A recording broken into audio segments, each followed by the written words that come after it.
Hey everyone, welcome back to our channel. If you're new here, make sure to hit that subscribe button and ring the bell to stay updated with our latest content.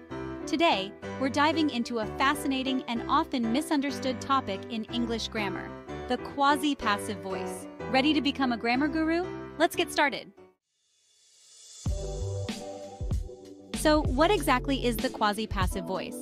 You might be familiar with the active and passive voices in English. In the active voice, the subject performs the action, like the chef cooked the meal. In the passive voice, the subject receives the action, like the meal was cooked by the chef.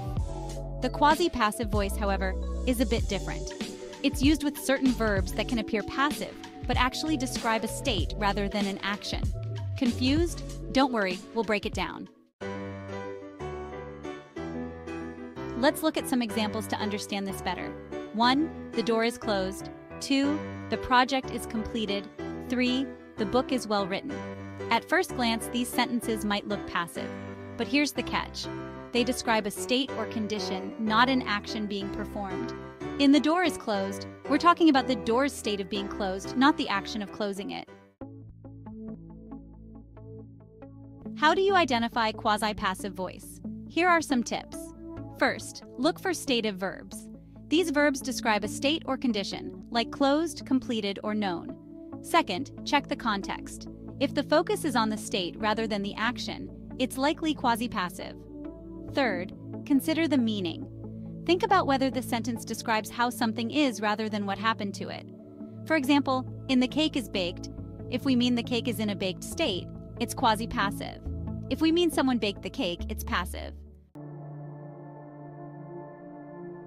Here are some common verbs often used in the quasi-passive voice: known, closed, completed, broken, lost, written. Let's take known as an example. In the sentence, the fact is known to everyone, we're focusing on the state of the fact being known, not the action of people knowing the fact. Now it's your turn. Let's practice identifying quasi-passive sentences. I'll show you a few sentences, and you decide if they're quasi-passive or not. Ready? Let's go.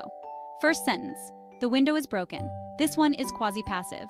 Second sentence, the report is being written. This one is passive.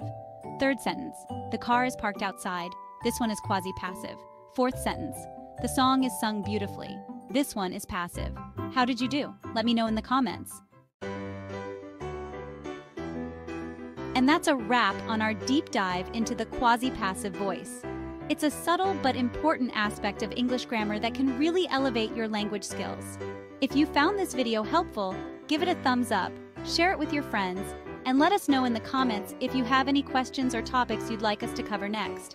Don't forget to subscribe for more grammar tips and language learning hacks. Until next time, keep learning and stay curious. Play upbeat music.